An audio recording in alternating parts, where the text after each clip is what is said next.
Welcome back to the Random Vids channel. In this video, I'll make a lock plug spinner. For anyone who doesn't know how a lock works, I'll try to show you using this clear padlock. This is the cylinder or plug, and these are the 4 pin stacks. Each pin chamber holds a key pin, a driver pin, and a spring. So when you push a key in the keyway, the pin stacks move up like this, reaching the shear line. Once all the pins reach the shear line, the cylinder rotates, opening the lock.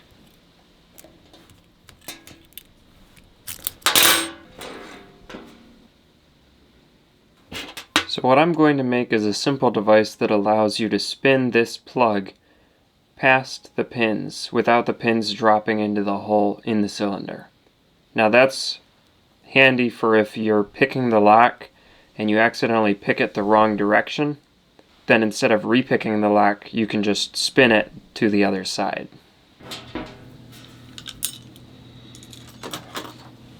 To make it, I'll use 2 ball bearings from old fidget spinners. These just pop out like that. A scrap piece of 1x, an old reciprocating saw blade, a wooden dowel, and some jute twine. To start, I'll cut some circles out of this 1x with a hole saw.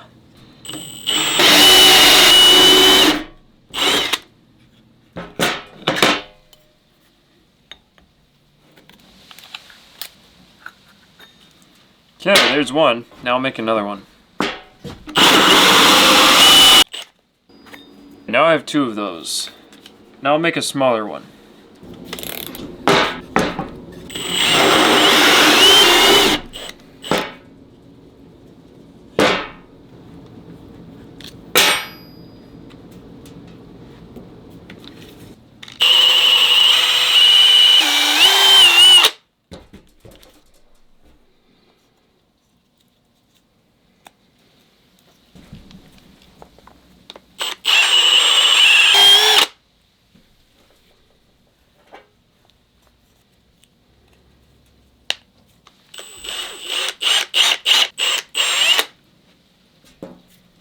Okay, now I'll cut this saw blade into something that I can stick into a lock.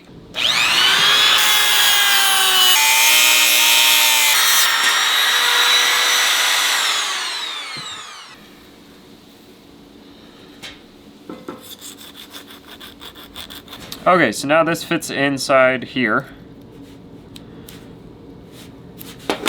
And then the other end is going to stick into this dowel. Okay, now I'll screw these pieces together.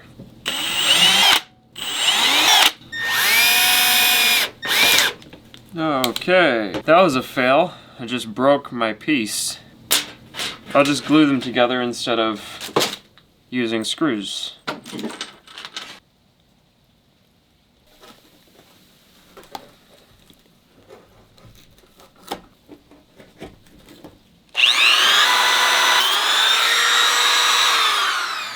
This is for this piece of metal to go in, and then I'll glue that in there. I filed 2 little grooves in it so that when I glue it in, it'll stick.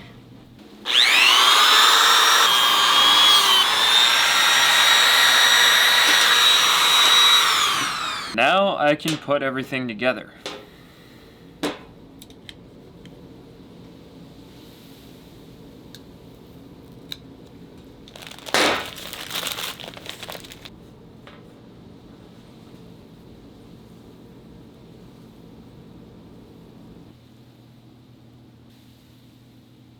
Okay, now I'll wait until all the wood glue dries and then come back to it. Okay, now the glue's all dry.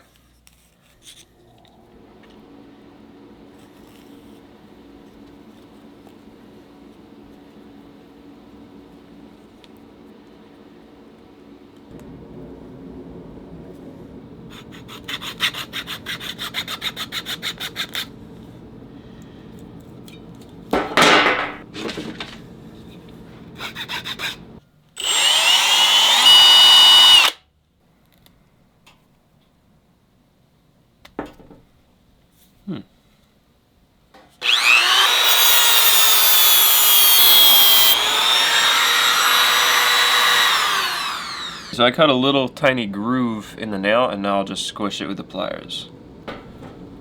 That looks pretty good. So this is the handle to wind up the twine, and then you stick this part in the lock, and then you just pull it really fast. And it should be able to spin fast enough to bypass the pin chambers. Now I'll test it out. Okay, so this lock is pinned in a way that allows the key to be released even when the key isn't aligned with the pin chambers. I'll show you real quick with a picture. As you can see here, most keys will look something like this. The key pins hold the key in place until the cylinder is back where it started. Now this lock pictured here is a non-key retaining lock. It's pinned in a way that allows the key to be removed regardless of which position the cylinder is in. So if I turn the key in the lock,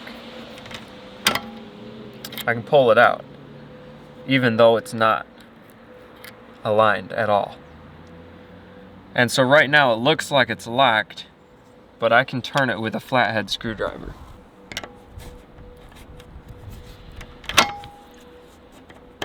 And now it's open.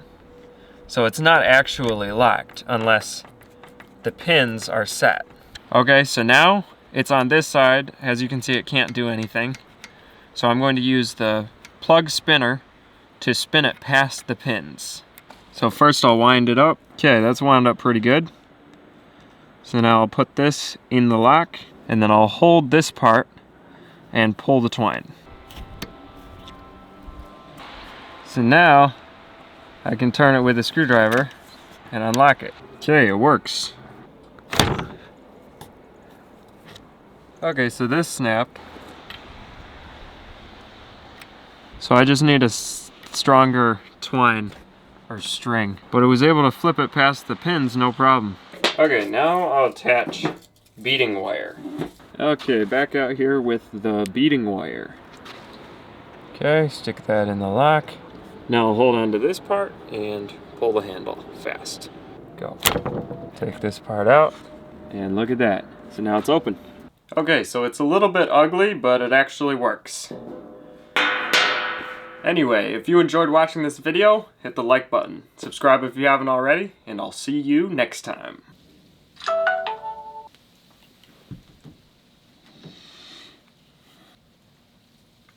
Oh, it says it's 20 degrees.